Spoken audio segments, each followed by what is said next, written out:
And I also want, since it's 1 to 1 and onto, it has an inverse. I want the inverse function also to be. So once I have this, then the reparameterization, this P is called a reparameterization of the interval. Reparameterization of the curve is a new curve of the form sigma tilde is equal to this sigma composed with P. So the picture is like this. This is R2. Sigma is some function that I start with from the interval AB. Now what I'm doing is I'm changing the interval here by function phi. I just compose sigma with phi. I'll get a new function sigma composed with phi. But as I said, the image of the new curve sigma tilde will be the same as the old curve. After all, I'm using just sigma at the end. The image of this resulting map will be the same. It's just that as a function, its domain will be different. Its domain of sigma tilde will be CD now.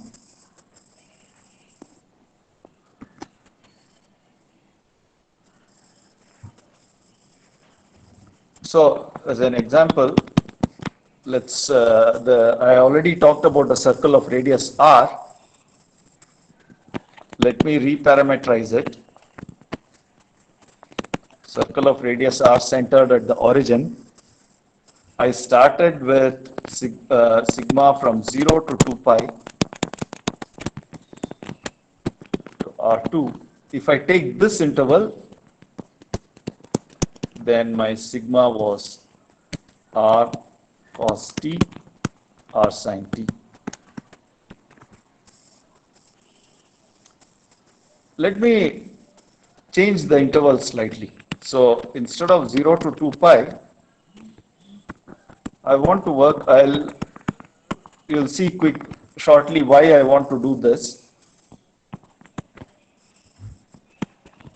I want my interval to be 2 pi r rather than 2 pi, 0 to 2 pi. So I'll take a reparameterizing map phi. So if I want to shrink this 0 to 2 pi r to 0 to 2 pi, the map is clear. So what phi does is phi of x is x by r. And this is a one-to-one onto map. It's smooth, its inverse is also smooth. So I can use this.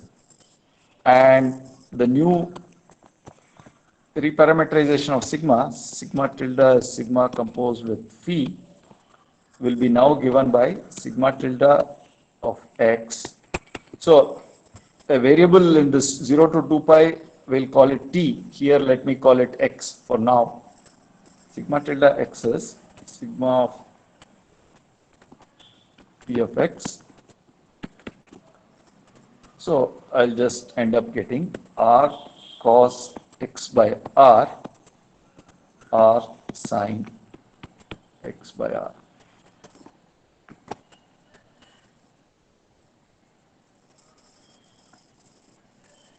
Now, why did I do that? Well, let's look at the derivative of this new curve, sigma tilde. This will be, if I differentiate sigma tilde x with respect to x, then this r will cancel out. So I'm just left with minus sine x by r cos x by r. And if I take its norm,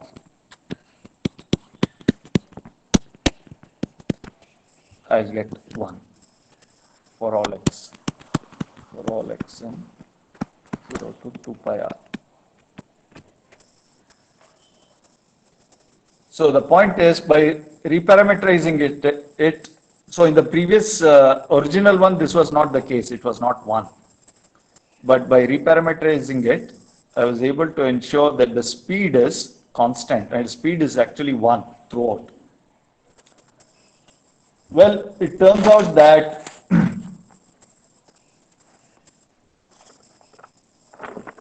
this can always be done. So let me write a small proposition. So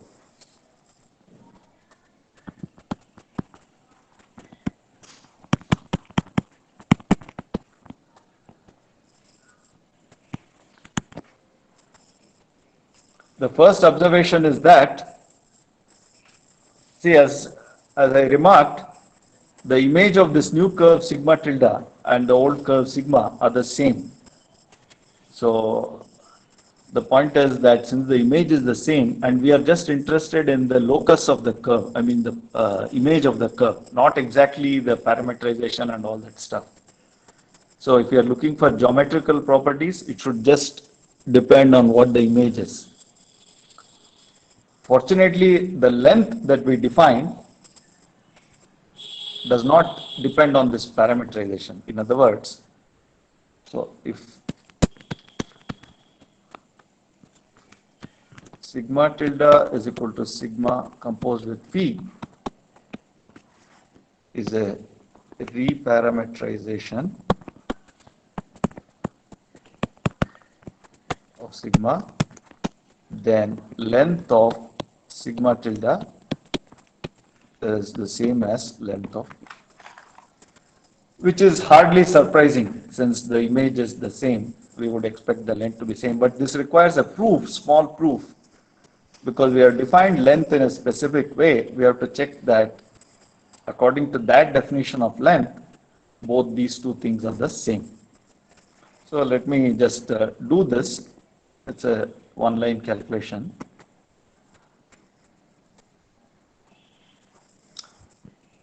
Now recall that sigma tilde was from CD to R2. So its length by definition would be integral from C to D norm of sigma tilde prime x dx. While the length of sigma is A to B norm of sigma prime t dt. Now we go, we just use our one variable calculus knowledge and use the change of variable formula for integrals. So notice that if we put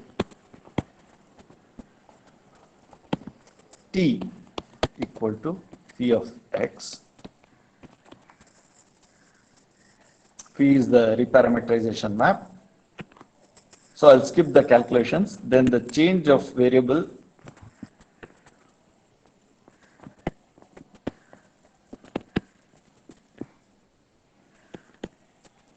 formula for integrals will give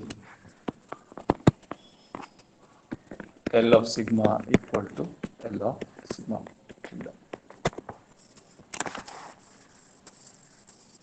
That's it.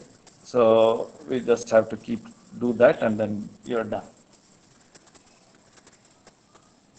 But while using the change of variable formula, there's one small thing one has to be careful about, namely that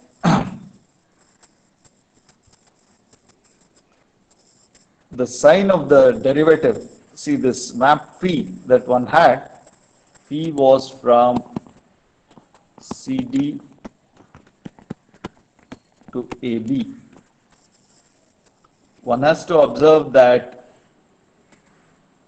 the derivative of phi, after all, we will be requiring the derivative of phi, because when we do the length of sigma tilde length of sigma calculation, remember that sigma was or rather sigma tilde was sigma composed with phi. So when I take derivatives, I'll be using chain rule. Sigma prime multiplied by phi prime. So, and then I'll be taking norm of this. So when you take norm of this, I'll get norm of sigma prime. What you have to be careful about is instead of getting just phi prime outside, you'll get absolute value of phi prime outside. This is not what, but if you use direct calculus change of variable formula, you should not get absolute value of phi prime. You should just get phi prime. But this is not a big issue because we know that phi is 1-to-1 onto, it's differentiable, its inverse is also differentiable. From that, a small argument will show you that phi prime is not going to be zero anywhere. So that means it's everywhere, the derivative is everywhere positive. So in other words, the function is increasing or it's strictly decreasing.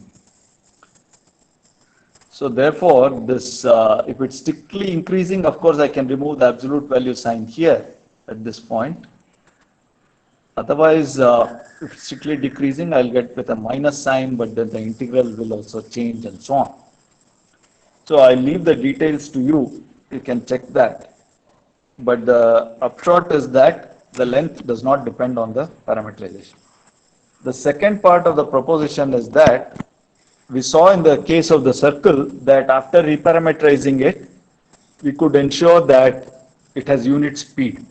And I said that that could always be done.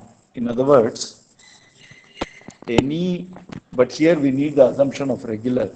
Any regular curve, regular, remember, just meant that the derivative is not zero anywhere.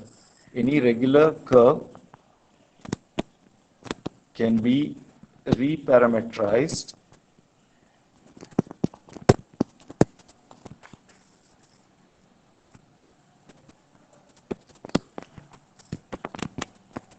so sigma, so that the new curve, reparametrized curve, has unit speed for all x. So this is called unit speed curve.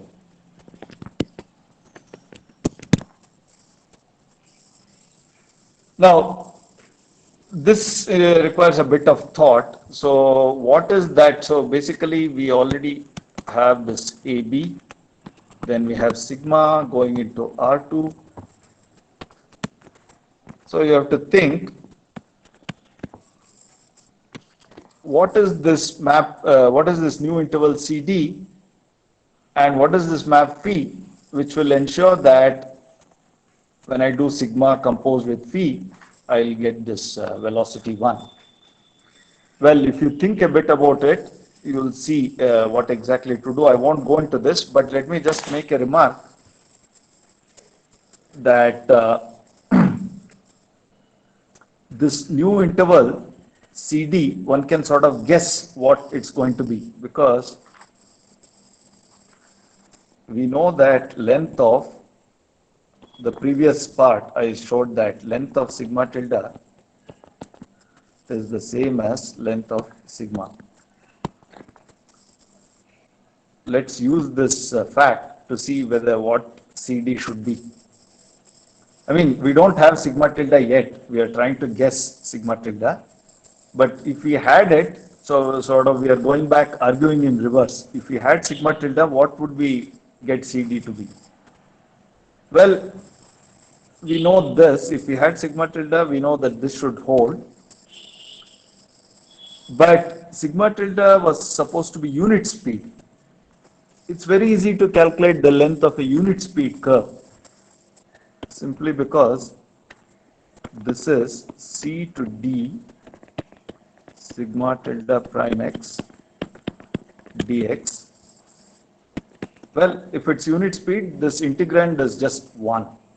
So I'll just end up getting d minus c.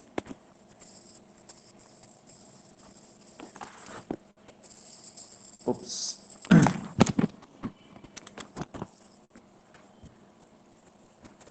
D minus C.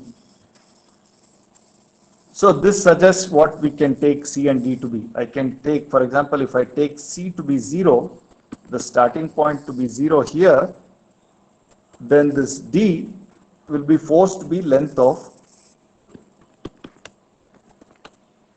sigma tilde, which is the same as length of sigma. So in short, this interval will be length of sigma, 0 to length of sigma. What the map P is, I won't go into that. Just a bit of thought. That's a good exercise. Figure out what the map P should be, which will ensure that, well, that the sigma tilde will have unit speed.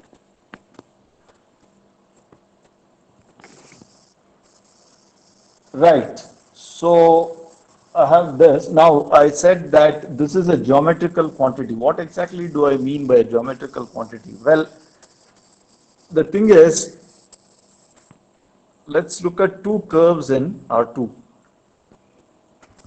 Say one curve is this sort of parabola-like thing. Here, the other curve is the same parabola, but except that I moved it to a different location and I've tilted it a bit. So these two are supposed to be the same. It may not look like that, but I'm just supposed to have obtained this second curve by moving the first curve to some point and then tilting it a bit. There is a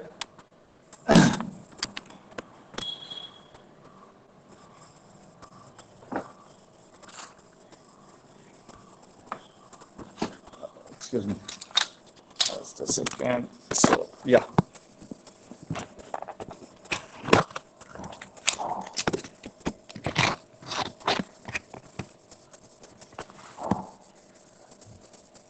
there's a precise way of saying moving a curve and rotating it in the plane.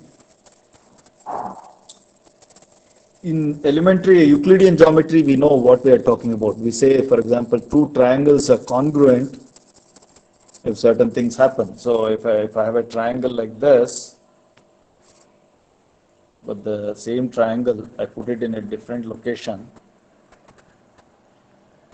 and rotate it, these two will still be congruent. So this notion of congruence is the main idea here. So we want to regard two curves as the same if they're sort of congruent to each other. And we can make that precise in a very easy way. So for that, I need the notion of the fundamental notion here is that of a rigid motion. A rigid motion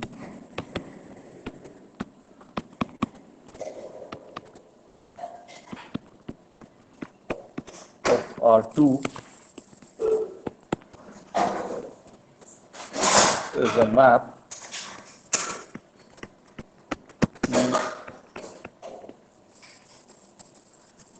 from R2 to R2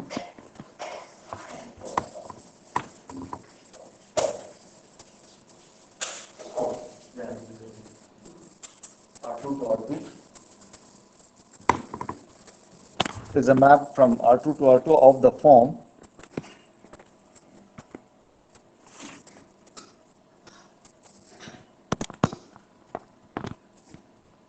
P of x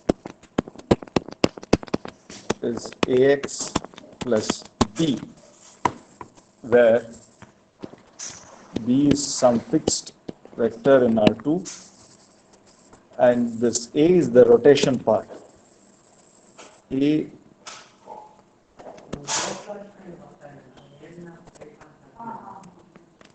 belongs to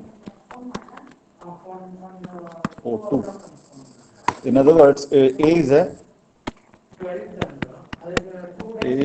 an orthogonal 2 by 2 matrix. So A is of the form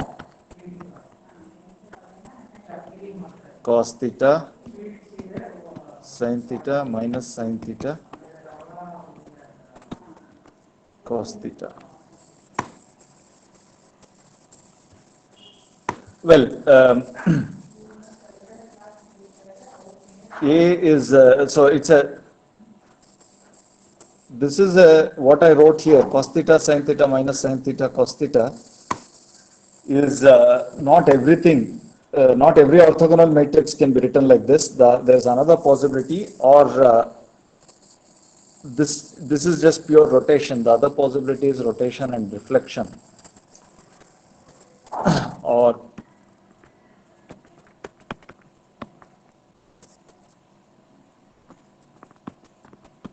cos theta sin theta minus cos theta. This is reflection about the x-axis. This also includes rotation and reflection. So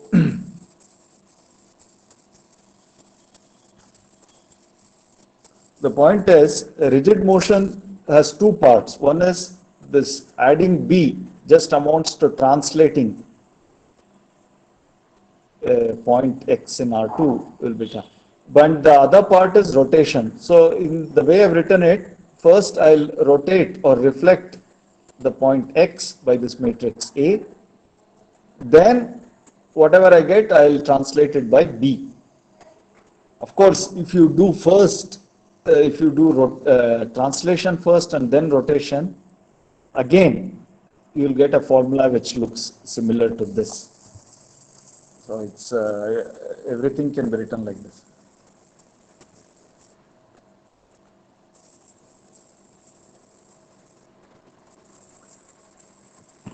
So rigid motion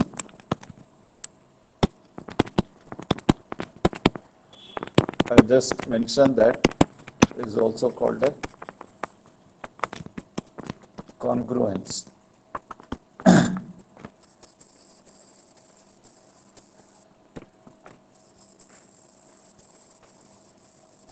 Right. So what we want is we want to find quantities associated to the curve, associated to a curve sigma, such that if phi is a rigid motion,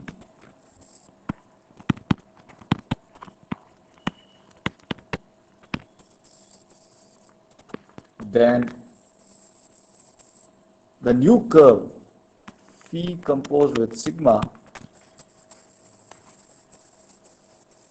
so I already have a curve, then to that curve I apply a rigid motion. In other words, I move it and then I tilt it and so on.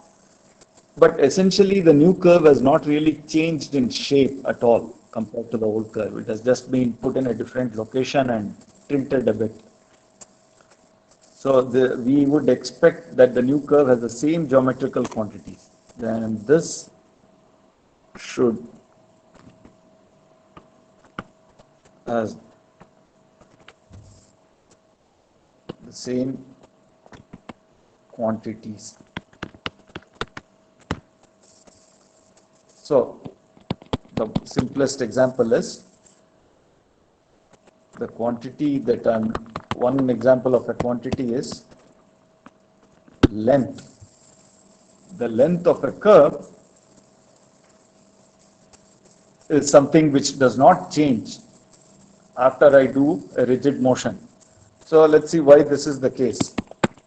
So I already talked about length of a curve not changing under reparameterization.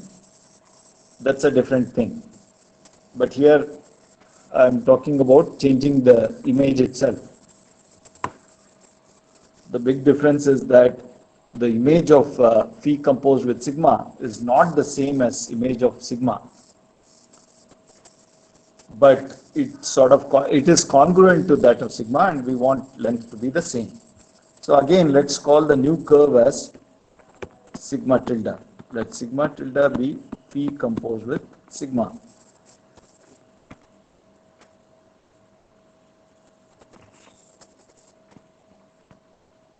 So sigma tilde of t is phi of sigma t. By the way, the sigma tilde again has the same domain. The domain has not changed. The image has. Still from AB to R2. So this is it. And by definition, phi is AX plus B. So A times sigma T plus B. Oh, by the way, I should mention one thing which is important in calculations. So far, I've been writing sigma T as an pair of coordinates in R2. But if I want to do this calculation here, if I want to multiply it by a matrix, I'll have to write it as a column vector. So here, instead of this, I would have to regard it as a column vector like this. So one will have to identify this ordered pair and a column vector in order for this to make sense. And then I can do matrix multiplication by A. And similarly, this B is a point in R2. It will also have to be written as a column vector. All right. So now, yeah, as I was saying, I want to say that length of sigma tilde is the same as length of sigma. So let's do the calculation. Length of sigma tilde is by definition A to B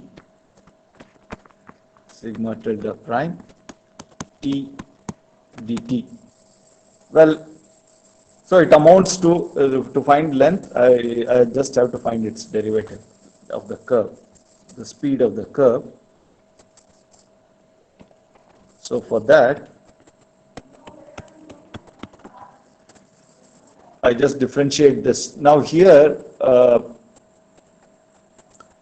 if you write down the formulas here, after all, I know sigma t is given by this stuff here, what I've written here, and A is a fixed matrix that does not depend on t. So you can write down multiply it out and then see what you get. But it will turn out that it is the same as A times sigma prime t. And then this B is a fixed vector, does not depend on t, so after I differentiate it, I get 0. So I get this. So this is the velocity. Now I'm interested in the speed. So if I do this norm, I'll get norm t sigma prime. Now you might have seen that whenever you have an orthogonal matrix, if A is an orthogonal matrix, which I'll write as the set of orthogonal matrices is of 2 by 2 size is denoted by O2. So if A is an element of O2, then the norm of AB is the same as norm B for all B, which is what we expect. After all, an orthogonal matrix is supposed to be rotation or reflection or composition of those. So in that process, norm does not change. The length of a vector does not change. So this is the same as norm sigma prime t. The moment you realize that the speeds are the same, then it's since the length is just integral of the speed, the lengths are the same as well. So we immediately get that length of sigma tilde equal to length of sigma.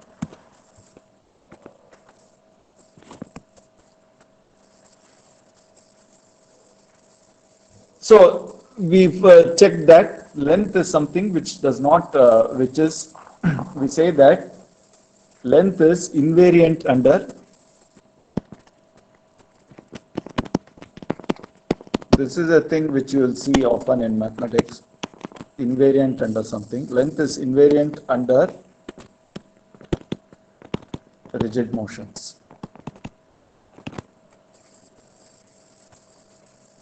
But there is something more interesting than length, which is also invariant under rigid motion.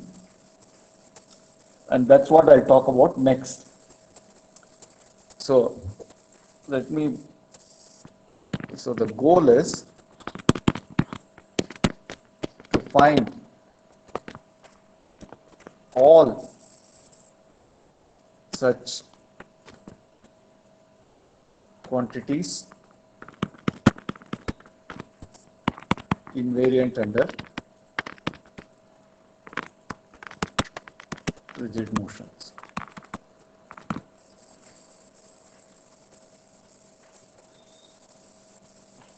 The this way we want to, we hope to find all things, and let's see the next fundamental thing is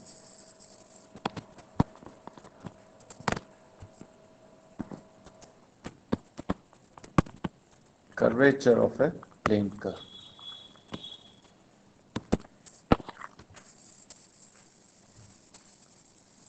So for this, it's essential. For length, I don't care whether it's regular or not, but for this, to define the curvature of a plane curve, it's absolutely essential that I need the curve to be regular. So let's take a regular curve.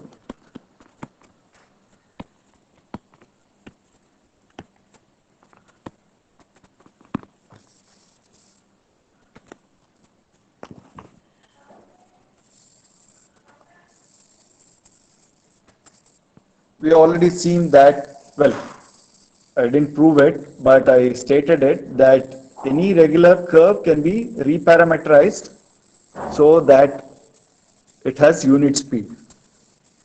So let's assume that.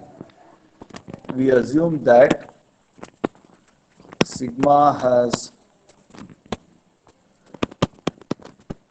unit speed.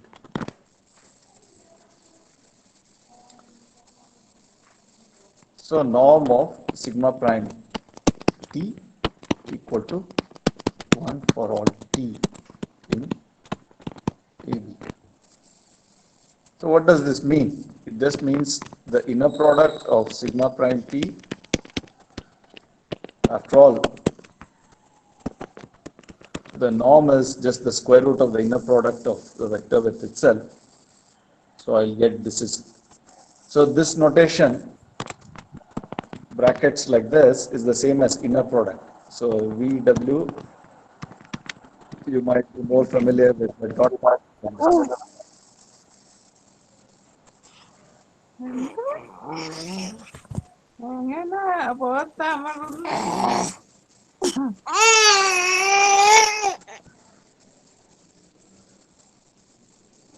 Okay, so I start with this equation, sigma prime t, inner product sigma prime t equal to 1. Now let me differentiate this.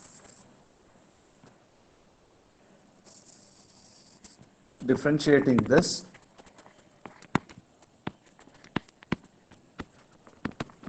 if you are not unfamiliar with differentiating an inner product, it's not a big deal, because after all, this left hand side is nothing but sigma 1 t squared plus sigma 2 t squared equal to 1. That's what this equation here is saying. So just differentiate this equation here, and you'll get 2 sigma 1 t sigma 1, oh sorry, not sigma 1, there's a prime here. There's a prime, and then I'll get double prime plus 2 times sigma 2 prime t sigma 2 double prime t, and the right hand side will be 0. So this will tell me that, again, if I write it as a dot product, whatever I get, and cancel the 2 out, so this implies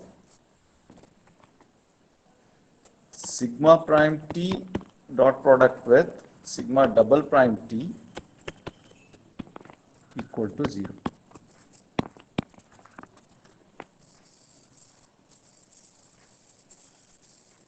So, in other words, the acceleration vector, see, if you think of sigma prime as velocity, then one derivative of velocity would be acceleration. So sigma double prime is the acceleration vector in a physical sense. The acceleration vector is always going to be perpendicular to the velocity vector. This is under the assumption that sigma has unit speed. So here's a picture. So I have a curve sigma. The velocity vector is a tangent vector. This is the point sigma t. Now the acceleration vector is perpendicular to sigma prime t. So either it can be along this direction or it can be pointing in the other direction. So that is sigma double prime will be along one of these two directions.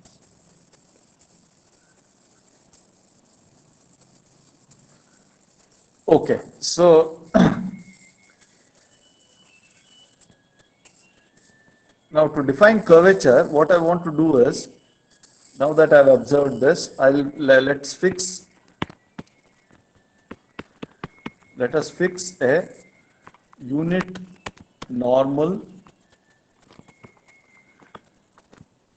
vector field n on the curve, i.e. this n is going to be a function from AB to R2. So I want to just fix a unit normal vector field like this.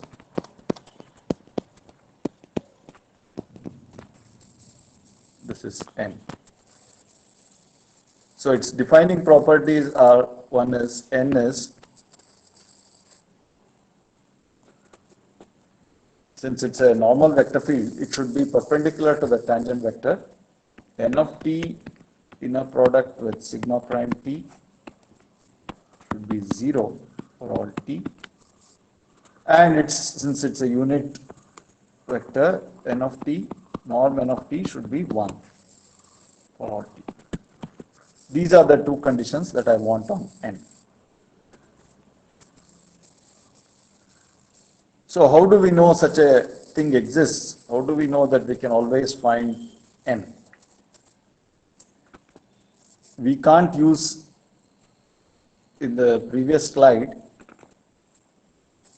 I said that sigma double prime itself is perpendicular to sigma prime. Unfortunately, we can't use this to get n, because the sigma double prime might very well be 0 at some points. So in which case you can't do anything.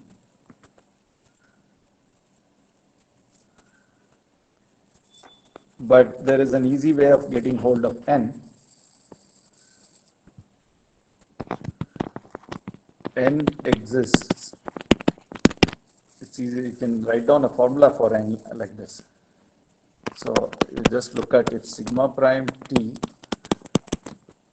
is sigma 1 prime t, sigma 2 prime t, let n of t be just sigma 2 prime, just rotate this by 90 degrees, minus sigma 1 prime t, and then divided by norm of this vector. Whatever I wrote in the numerator, I just take norm.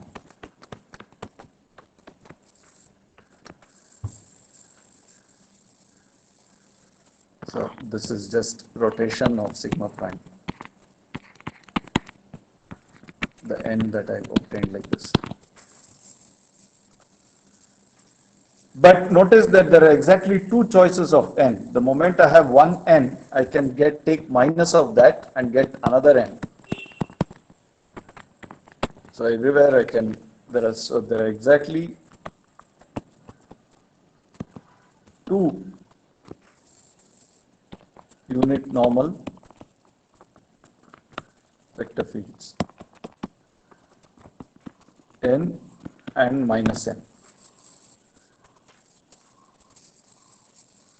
And here the point is that since I have to divide by divide by norm of this vector, I'm again using the regular hypothesis. I know that this sigma prime is not 0, therefore the norm of this vector is also not 0. It's a norm of this is the same as norm of sigma prime.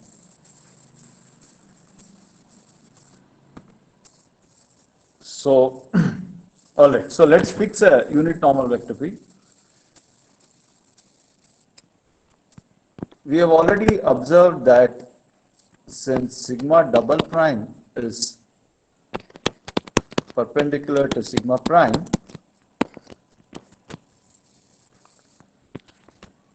I know that it has to be a multiple of this n. So sigma prime is here. Let's say n is here. Sigma double prime may be either up or pointing up or down, but it is perpendicular to sigma prime. Therefore, it's a multiple of n. That multiple is the main thing. That's what we call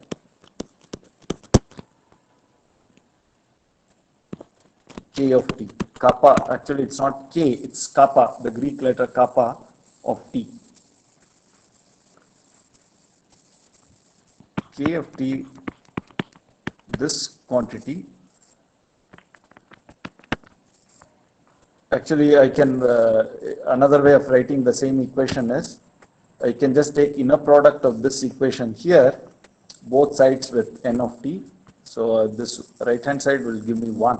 N of t has norm 1, or sigma double prime t,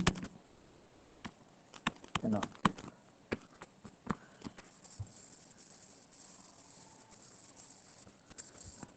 So this kappa of t is defined to be the curvature of sigma at sigma of t.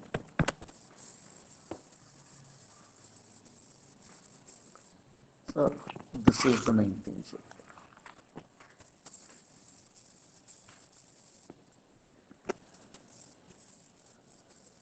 Now, this is not a very, even though the derivation, the definition is simple enough, it's not intuitively clear why one looks at the acceleration and so on.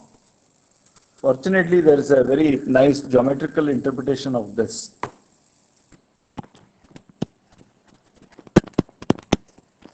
Geometrical meaning.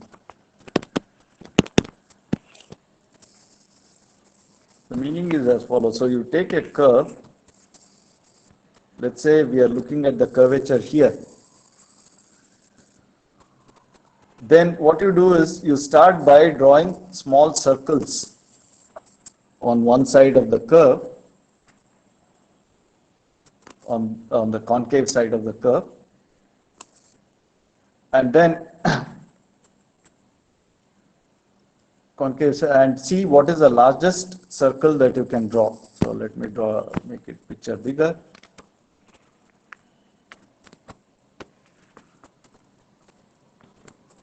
Largest circle that you can draw, which passes through the given point and is tangent to the curve at that point. Then it turns out that fact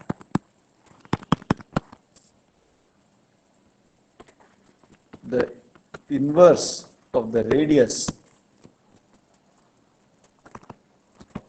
of the largest circle as above is so if this is sigma t, this point, is kappa of t. And this sort of corresponds to our intuitive notion of curvature. After all, we have a sort of intuitive idea of what a curvature of a circle is. What we are saying is, look at the largest circle that you can put like this, and then look at the inverse of that. So the larger the circle, the less the curvature should be. That's the idea. So now let's look at, in fact, let's do the calculation for a circle. Let's compute the curvature of a circle. So remember that the way I defined curvature, I had to have a unit speed curve. So I'll use the unit speed parameterization of the circle of radius r. That was sigma from 0 to 2 pi r, not 0 to 2 pi, to r2, and sigma of t is r cos t by r, r sin t by r.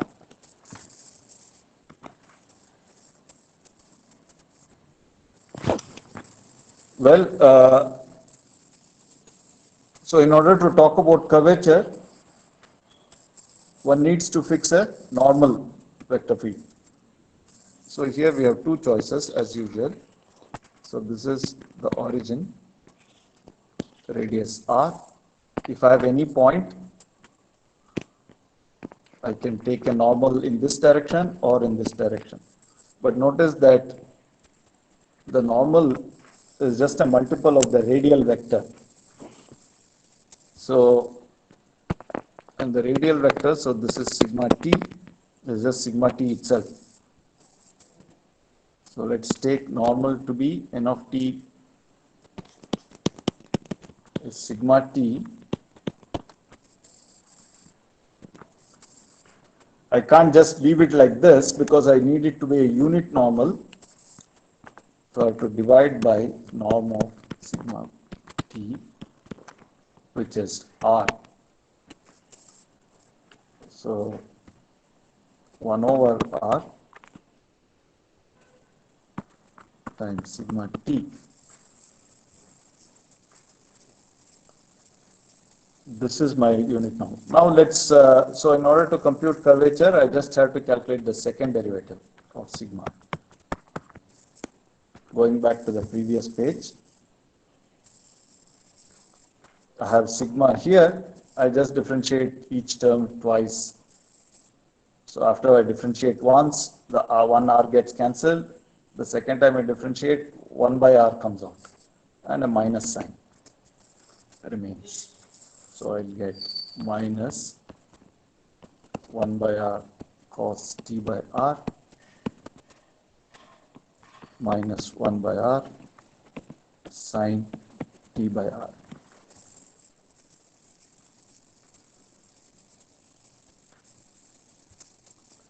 So this is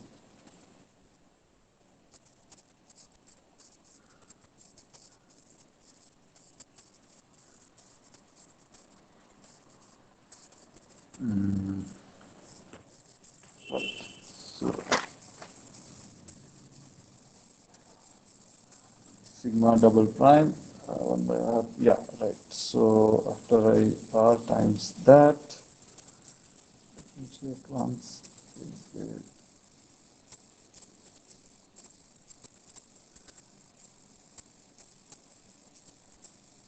well,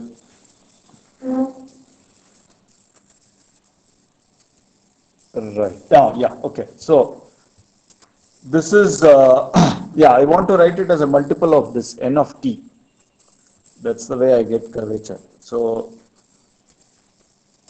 let's just see what this is. This is cos t by r sin t by r. So this is minus 1 over r times n of t.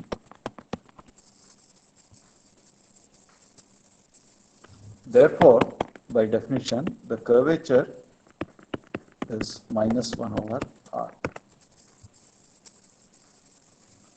for all t.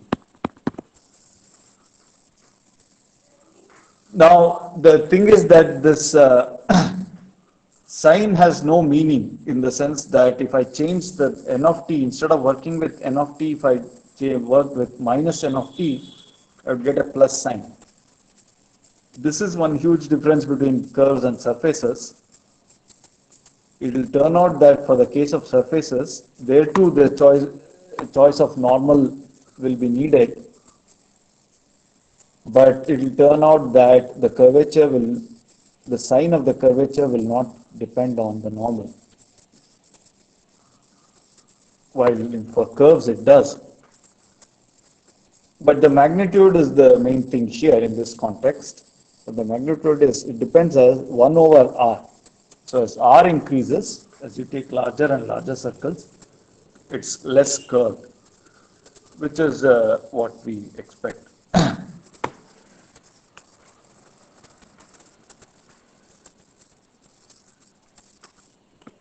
The other prototype is, the second example is a straight line P plus TV passing through a point. Sir, Passing through a point. sir. Yes? So like, what about higher dimensional surfaces? If curves, like, do they also depend on, the sign depends on, Well, first of all, to define curvature in higher dimensions greater than 2, okay. it is not done in terms of the way it's defined for dimension 2. So Oh, there's no okay. question of normal in the first place. Oh, This Gaussian curvature, etc., involves using a normal, but for three-dimensional, what are called manifolds, huh? three and higher dimensional manifolds, It is one does not different. use normals at all. One defines curvature in a more abstract way. Oh, okay. So there's no question of dependence. Oh, okay. Now, for curves, again, for a straight line, of course, you again, here the normal is unit normal, one can just take to be some vector which is perpendicular. Let's fix a vector. Let W be a vector with which is perpendicular to the direction of the straight line. WV is 0. And I can just take n of t to be this fixed vector W. So you're imagining that you're putting the same vector W everywhere. Let n of t be W. And the other choice is n of t is minus W. Now let's look at the second derivative as usual. Second derivative will be, the first derivative will be just V, and the first derivative does not depend on t, so this will be 0. Therefore, this kappa of t is also 0 for all t, which is again hardly surprising. After all, we expect the straight line is not curved. Now, the third example is something which is not explicit, but it's just to show you that curvature can change sign. So here let's take a normal vector field which points inwards like this, but after some time it will have to start pointing outward if it is continuous. So here curvature will be negative and curvature will be positive here. At some point in between, curvature will be 0.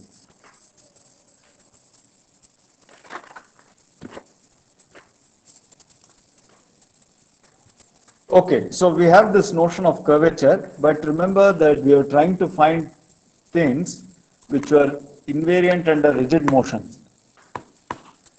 But unlike length, this is not a single number. After all, what is curvature? It's again a function on the interval. This kappa is a function from the interval to r. It's a real valued function defined on some interval. Now, but still I would like to say that it's asked whether it's invariant under a rigid motion or not. So here's a small proposition. It is proposition, let sigma be a unit speed curve and phi a rigid motion.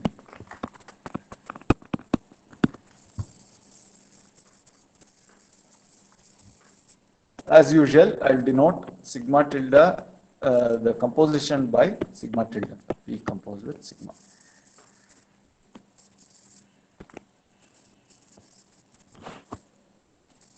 Now, what I want to say is, then the curvature of, I'm going to change notation slightly.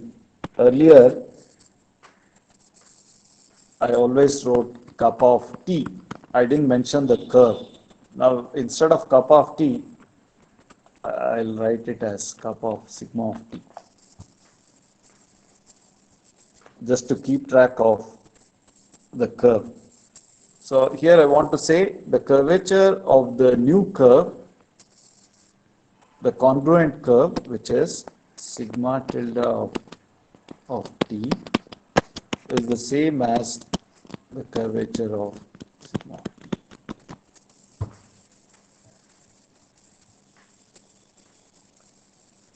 Which is again a good thing, because after all the curve has not, after when sigma tilde and sigma have the same shape, so we would expect curvatures to be the same, and in fact that does happen.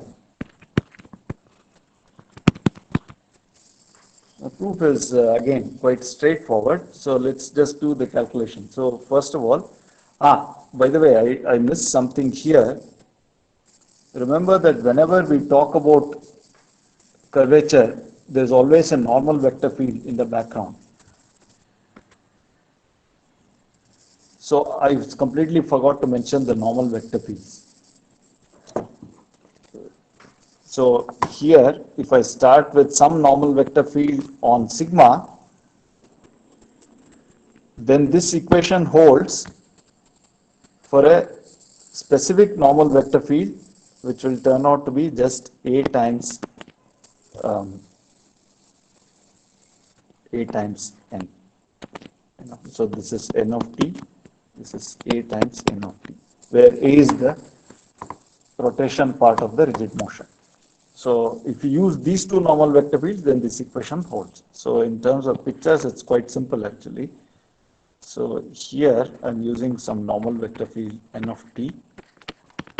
This is sigma. Then I do the rigid motion. The whole curve gets moved somewhere else and even rotated. It becomes like this. So this is phi composed with sigma, the new curve, sigma tilde. And it will turn out that I'll get a new normal vector field, which is A times n of t. So if I use n of t here and A n of t here, then this equation holds. If I don't use A n of t here, well, nothing drastic changes, because there's only one other normal vector field that I can use on this curve. It's minus A n of t. In which case, I'll pick up a minus sign for the curvature. So I can always say, even without specifying n of t, A n of t, this will be plus or minus this. Here, if I put a plus or minus, then this equation is always true.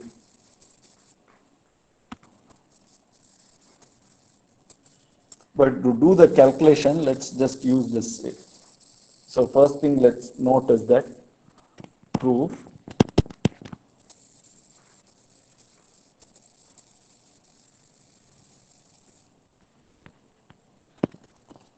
note that here of course phi of x is ax plus b as always. Note that a n of t is a unit normal vector field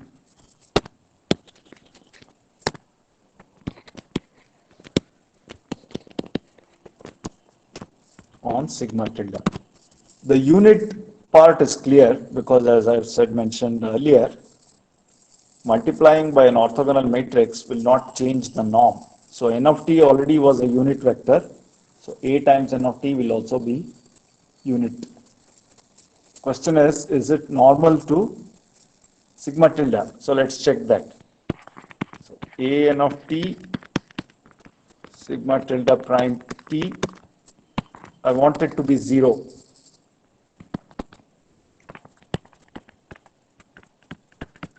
Now sigma tilde is by definition phi composed with sigma, which is the same as a sigma t plus b. So if I differentiate, we already done this calculation when we check length, I'll just get sigma tilde prime t is a times sigma prime t. So I'll get a times sigma prime t. Again, now the same A is occurring in both sides of the inner product. We know that if we have an orthogonal matrix, AV, AW is equal to VW.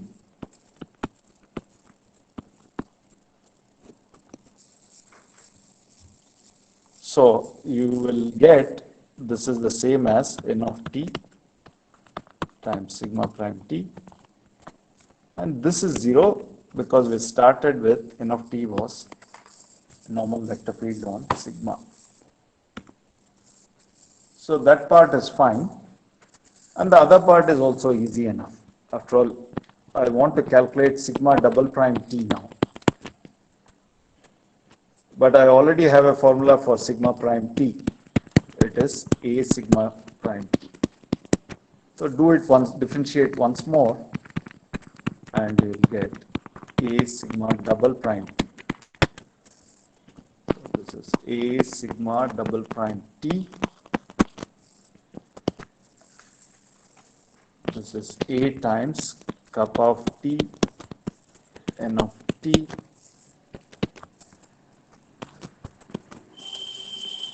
so this is kappa of t times a n of t is the new normal vector field. Okay. But this, so therefore this thing is actually by definition equal to again I should put k of sigma t here.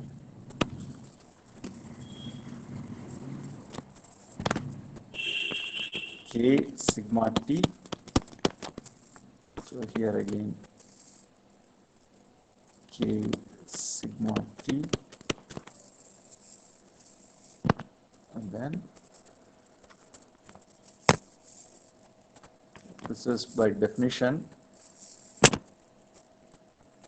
this thing is equal to k of sigma tilde t a n. Therefore, I get that these two are the same. K sigma t equal to k sigma tilde t.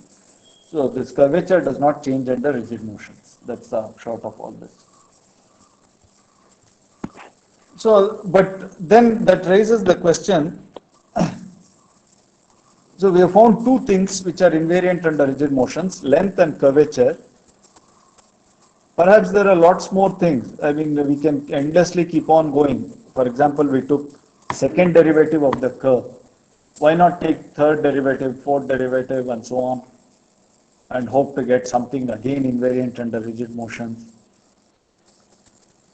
There is no reason why we can't, except that it's a very nice theorem. It's called the fundamental theorem of curves. that these two are the only two quantities which one needs to worry about.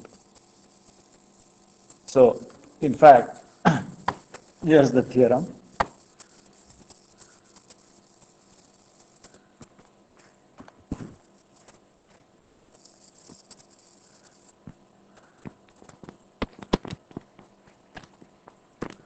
Fundamental theorem of plane curves. This is a very beautiful theorem which has generalizations to space curves also. As I told you, space curves are curves in R3. Similarly, one can consider curves in Rn for any n. There are similar theorems there. But for plane curves, the theorem goes as follows. First thing is that one can ask two questions. We know that curvature is given a curve, we get a curvature function on the same interval.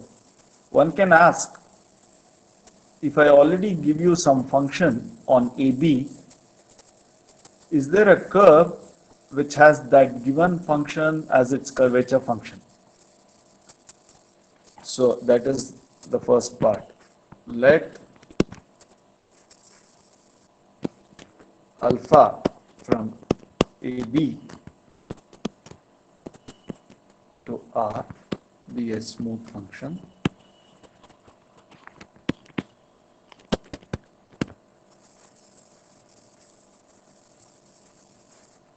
Given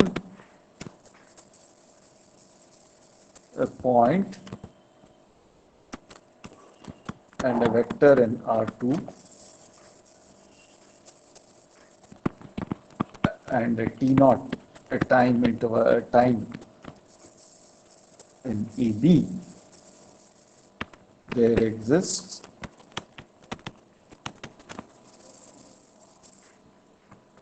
a unique unit speed curve sigma on AB to R2 with not only can we find a curve, we can ensure that at the time t naught, it will pass through the point P. It has velocity v, and then the most important thing is the curvature of sigma t is the given function alpha t. This is the main part. That we started with some function alpha t, we can find, and as usual, of course, what remains unsaid is for some choice of unit normal vector field. So there is a unit normal vector field for which this equation holds. But this is one part. The other part is the more relevant thing for us, which has to do with rigid motions. I said that curvature and length are all that we care about, are the only two important things, as it turns out. And here's the statement. If sigma and gamma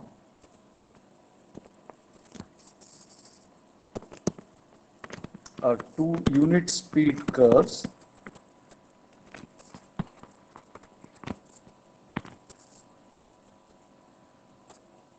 both of them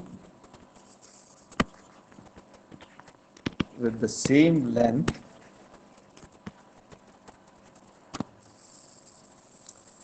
the moment we say that they have the same length and they have unit speed, recall that when I talked about reparameterization, I said that whenever you have unit speed, the interval of definition just becomes 0 to the length of the curve.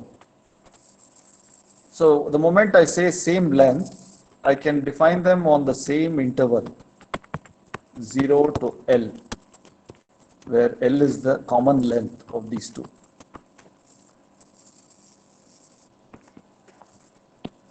And K of they have the same curvatures, sigma t equal to k of gamma t for all t, then there is a rigid motion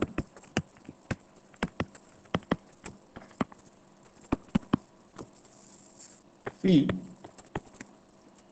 such that one of them is congruent to the other using this rigid motion. So in other words,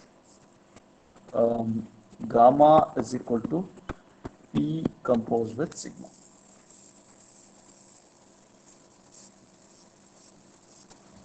So the second part for us is the main thing. So what does it tell us? It's a very remarkable theorem, because what it tells us is that the moment the curvature and length are the same, the two curves are related by rigid motion. So there's no point trying to find out more invariants. Curvature and length already determine the curve completely. The moment you know these two quantities, the curve is known. Known not in the sense that, of course, if you use a rigid motion, you can get a different curve with the same quantities, but the known up to congruence.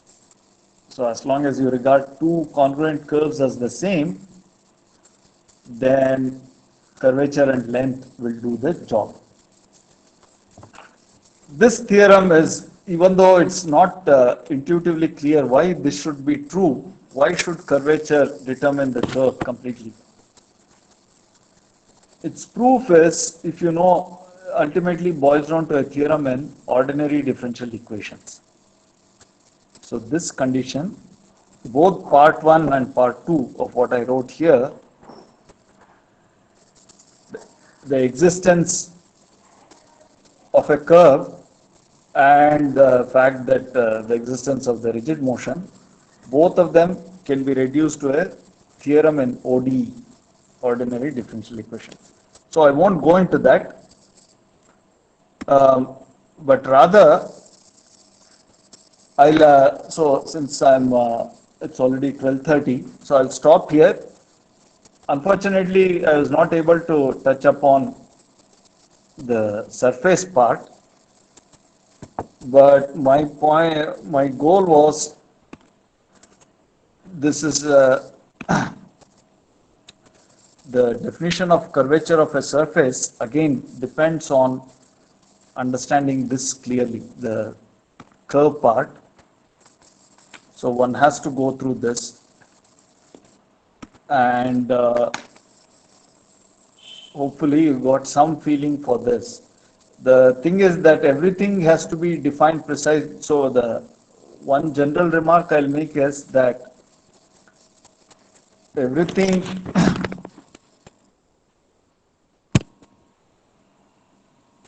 so let me switch back to camera mode. Yeah, right. So the general remark I want to make is that even at this stage for the curve case, it's a little bit of linear algebra is necessary. But if you want to study surfaces, then linear algebra becomes absolutely necessary. Even though one is just dealing with linear algebra in 2 or 3 dimensions, the concepts of linear algebra and the statements about symmetric matrices, diagonalization, all that becomes essential. So I would encourage all of you, whatever part of mathematics you study, mathematics or applied mathematics or physics, to have a thorough background in linear algebra first. That's probably the most important thing, that most important and widespread part of mathematics. So I'll stop here.